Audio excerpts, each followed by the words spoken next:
మీ business ఏదైనా మీ ఊర్లో promotion చేయాలంటే అది సుమన్ టీవీతోనే సాధ్యం. ఇప్పుడే సంప్రదించండి. ముందుగా మీడియా మిత్రులందరికీ నమస్కారం. ఈరోజు మనం ప్రెస్ మీట్ పెట్టడానికి మెయిన్ ఉద్దేశం ఏంటంటే, ఒక డిజిటల్ అరెస్ట్ కేసు ఏదైతే 28/2025 అనగా ఆగస్టులో ఎప్పుడైతే ఇది అయింటది, మనకు రిపోర్ట్ అవ్వడం మాత్రం 30/9/2025 అయింటది అనమాట.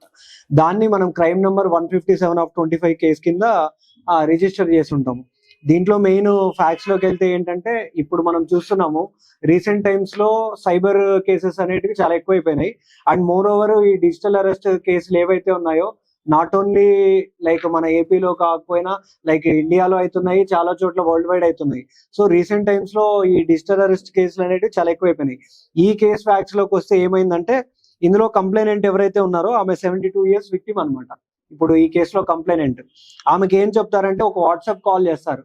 వాట్సాప్ కాల్ చేసి మేము సిబిఐ అధికారులు మాట్లాడుతున్నామని చెప్పి fake ID cards fake ID cards తో పాటు వాళ్ళు యూనిఫామ్ లో ఒక కోడ్ సెటప్ పెట్టేసి వాట్సాప్ కాల్ చేస్తారనమాట.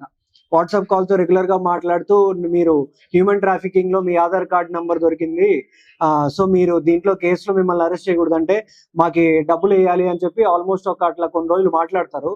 మాట్లాడిన తర్వాత వాళ్ళని ఎట్లా అంటే ఒక ట్రోమాలోకి తీసుకెళ్తారు. అంటే మేము నిజంగానే మా ఆధార్ కార్డు పెట్టి చేశారేమో, నెక్స్ట్ మేము దీంట్లో ఏదన్నా మేము నిజంగానే ఇప్పుడు వీళ్ళకి అమౌంట్ ఇకపోతే మమ్మల్ని అరెస్ట్ చేస్తారేమో అని వాళ్ళ దాంట్లోకి తీసుకెళ్తారు. వాళ్ళ పర్సెప్షన్ అనేది క్రియేట్ చేస్తారు.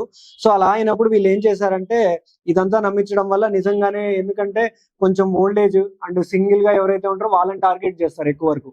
దీంట్లో కూడా సేమ్ సినారియో. దీంట్లో ఏదైతే ఉందో వీళ్ళు ఇమీడియట్ గా భయపడేసి ఈ 36 lakhs ఏదైతే ఉంటారో అకౌంట్ కి ట్రాన్స్ఫర్ చేస్తారు.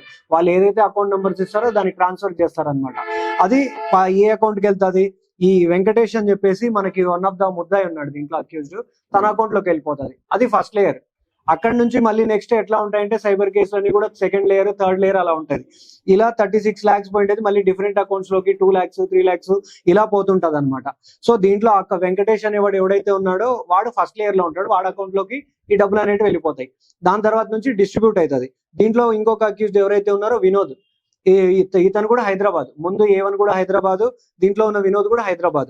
సో దీంట్లో వినోద్ రోల్ ఏంటి అంటే మాత్రం వీళ్ళని వెంకటేష్ కి చెప్తాడు, లైక్ నువ్వు ఢిల్లీకి వెళ్తే పలానోళ్ళు ఉంటారు, పలానోళ్ళు నీకు హెల్ప్ చేస్తారు, నువ్వు అక్కడ ఈ అకౌంట్స్ కానీ ఇవన్నీ కూడా నువ్వు ఇచ్చినట్టయితే మనకి కూడా డబ్బులు వస్తుంది దీంట్లో అని చెప్పేసి అక్కడికి పంపిస్తారు. అక్కడ కూడా పలానా ఒక ముగ్గురు ఉంటారు, వాళ్ళు కూడా కొలైడ్ అయిపోయి మొత్తం దీంట్లో కూడా ఈ స్కామ్ అంతా కూడా ఈ సిమ్ కార్డ్స్ ఈ అకౌంట్స్ అన్ని తీసుకొని ఈ డబ్బులు అనేది వాళ్ళ దగ్గర నుంచి చేయించుకుంటారు. అక్కడ నుంచి మల్టిపుల్ అకౌంట్స్ అనేవి పంపిస్తారు అనమాట. ఈ విధంగా ఈ డబ్బులు అనేది వెళ్తుంది. సో దీనికోసము మన టీమ్స్ ఏవైతే ఉన్నాయో, మన 2 టౌన్ సిఐ, మన 2 town SI Rahim and Bhadra Naik, ఇంకా వచ్చేసి వేణు కాకోకుండా ఇంకా మన సైబర్ టీం ఎవరైతే ఉన్నారో నరసింహులు అండ్ టీం ఎవరైతే మన అన్నమయ్య డిస్ట్రిక్ట్ సైబర్ టీము, వీళ్ళందరూ డిఫరెంట్ బాగా ఎఫర్ట్స్ పెట్టి మేము టెక్నికల్ ఎవిడెన్స్ గా కొంచెం చూసుకొని, ఎందుకంటే దీంట్లో ఐపీ అడ్రస్లు కూడా రెగ్యులర్ వాడరు, ఎక్కడో వేరే కంట్రీ కాంబోడియాలో వచ్చేటి ఐపీ అడ్రస్లు కూడా వాడతారు. సో మనం ఇది సైబర్ గా టెక్నికల్ గా కూడా బాగా చూసుకొని నీట్ గా మనకు టైం కన్స్యూమింగ్ చేసుకొని హైదరాబాద్ కు ఆల్మోస్ట్ 2-3 సార్లు మేము టీంని పంపించేసి ఆల్మోస్ట్ వెళ్ళి ఒక 4-5 days అక్కడ వర్కౌట్ చేసిన తర్వాత ఒక 10-15 రోజుల తర్వాత మనం ఇది పట్టుకోవడం జరిగింది. అండ్ మోర్ ఓవర్ దీంట్లో మనకి ఇమీడియట్ గా ఏంటంటే, ఈ అమౌంట్ ఏదైతే ఫ్రీజ్ అయిందో ఇది అకౌంట్ లో ఆటోమేటిక్ గా ఫ్రీజ్ అయిపోయింటది. ఇది ఫర్దర్ రిలీజ్ ఎట్లుంటది అంటే, కోర్టు ఆర్డర్ వచ్చిన తర్వాత మనకి అది రిలీజ్ అనేది అవుతుంది. సో దీంట్లో ఇంకా వీళ్ళు ఇప్పుడు ఏదైతే ఉందో ఈ అకౌంట్ లలో వీళ్ళకి వచ్చిన 36 lakh కాకుండా ఇంకా మిగిలిన సైబర్ ఫ్రాడ్స్ కూడా చేశారు. అండ్ మోర్ ఓవర్ మనం వీళ్ళ అకౌంట్ లో ఫ్రీజ్ చేయించింది 97 lakhs ఫ్రీజ్ చేసాము.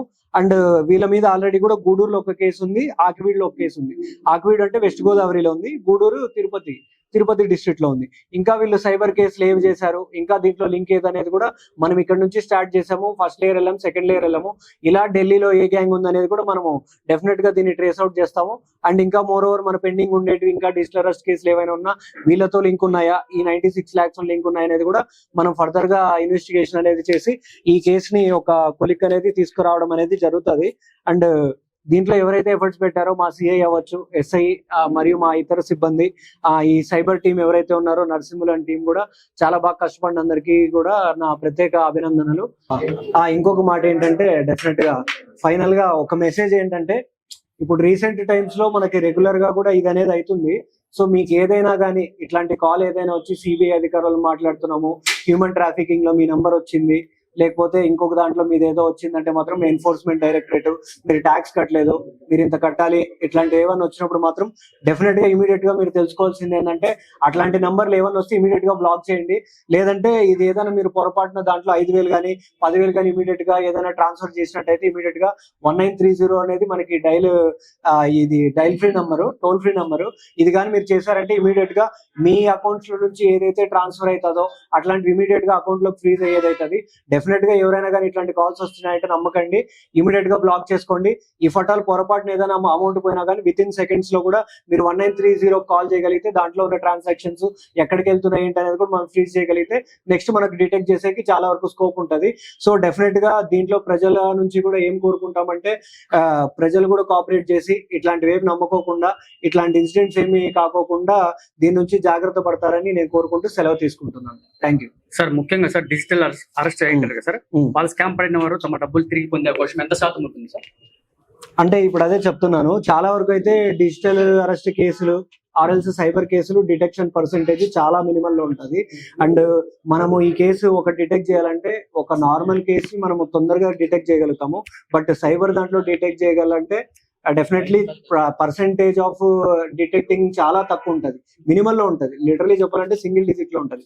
అట్లాంటిది మనము ఈ టీం మాత్రం చాలా డెఫినెట్ గా బాగా వర్కౌట్ చేశారు, టెక్నికల్ గా చూసుకున్నారు. ఐపీ అడ్రస్ ఏదో కంట్రీలో వచ్చింది, సో దీంట్లో డిటెక్షన్ పర్సెంట్ అనేది చాలా తక్కువ ఉంటది. అండ్ అందువల్లే ప్రజలు అనే వాళ్ళు కూడా కొంచెం తెలుసుకునేసి అప్రమత్తంగా ఉండాలని నేను కోరుకుంటున్నాను. Okay sir.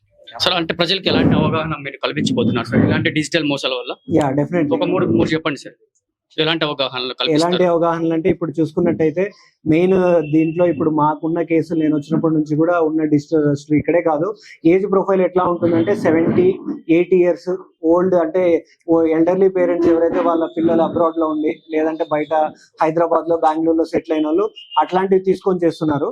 దీనిపైన మనము కాలేజీల్లో ఆల్రెడీ అవేర్నెస్ ఇస్తున్నాము. అండ్ మోర్ ఓవర్ మనం నెక్స్ట్ ఏం ప్లాన్ చేస్తున్నాం అంటే ఇప్పుడు షాపింగ్ మాల్స్ ఏదైనా ఉన్నప్పుడు ఈ డిజిటల్ బోర్డ్స్ పెట్టి దీనికి చేస్తుంటారు కదా, అవేర్నెస్ కానీ ఏదైనా చేస్తుంటారు కదా, అట్లాంటివి మనము ఇట్లా వాళ్ళ హెల్ప్ తీసుకొని కూడా కొంచెం ఈ డిజిటల్ బోర్డ్స్ అనేటివి పెట్టి మెయిన్ ఏరియాస్ లో ఫ్లెక్సీలు పెట్టడం కానీ 1930 గురించి అవేర్నెస్ చేయడం కానీ లేదంటే దీనికి సంబంధించిన ఏదైనా ఒక ర్యాలీ లా కండక్ట్ చేయడం కానీ సైబర్ దాని గురించి ఇట్లాంటివి అనేది మనము డెఫినెట్ గా కండక్ట్ చేస్తాం. Okay sir. ఇప్పుడు చూసుకున్నట్లయితే ఆంధ్ర తెలంగాణలో అయితే ఈ డిజిటల్ స్కామ్ అనేది పూర్తిగా ఎక్కువ శాతంలో ఉంది సార్. సో దీన్ని పూర్తిగా మీరు ఎలా నిర్మూలిస్తారు?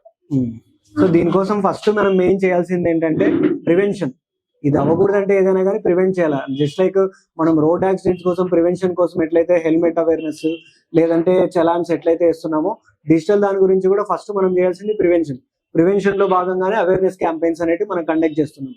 అవేర్నెస్ క్యాంపెయిన్స్ ఎట్లా చేస్తాము, మెయిన్ మీడియా ద్వారా మనం చెప్తున్నాం, లైక్ ఇలా చేయకండి అని మీ ద్వారా కూడా ఇన్ఫర్మేషన్ పోతుంది. ప్రింట్ మీడియా ద్వారా కూడా మనం అది కూడా చెప్తాము. అండ్ నేను చెప్తున్నట్టు డిజిటల్ బోర్డ్స్ కావచ్చు, కాలేజ్ అవేర్నెస్ క్యాంపెయిన్స్ అవ్వచ్చు, ఇలా different type of awareness campaigns conduct చేయడం అనేది ప్రివెంటివ్ మెషర్. సో మనం మేజర్ ఫోకస్ ప్రివెన్షన్ మీద దీంట్లో ఫోకస్ చేస్తున్నాం. Okay sir. మొత్తానికి సార్ ప్రజలు మోసపోయింటారు కదా సార్, వాళ్ళ నుంచి డబ్బు ఎంత రికవరీ చేసి మళ్ళీ ప్రజలకి ఇవ్వచ్చు అని మీరు భావిస్తున్నారు సార్? ఎంత ఇవ్వచ్చు? అది డిపెండ్స్ ఆన్ అకౌంట్ లో. అదే చెప్తున్నాను, 1930 కాల్ వెళ్ళిన టైంకి ఆ టైంకి ఒకవేళ సపోజ్ ఒక 5 లక్షలు వెళ్ళిపోయిన తర్వాత అప్పటికే డిఫరెంట్ మల్టిపుల్ అకౌంట్స్ కి ట్రాన్స్ఫర్ అయిపోయింది. ఆ అకౌంట్ లో అప్పటికి జస్ట్ 1 లక్ష 2 లక్షలు ఉందంటే అది మాత్రమే మనము ఫ్రీజ్ చేయగలం, అది మాత్రమే దాన్ని ట్రేస్ చేయించే అవకాశం ఉంటుంది. So as early as possible మనం 1930 ఎప్పుడు కాల్ చేయగలుగుతామో అప్పుడే మనం దాన్ని ఏదైనా కానీ ఎంత రికవర్ చేస్తాం అనేది మన రెస్పాన్స్ అయిన తర్వాత మనం ఎంత ఫాస్ట్ చేస్తామో దాన్ని బట్టి ఉంటుంది. Okay sir. Thank you.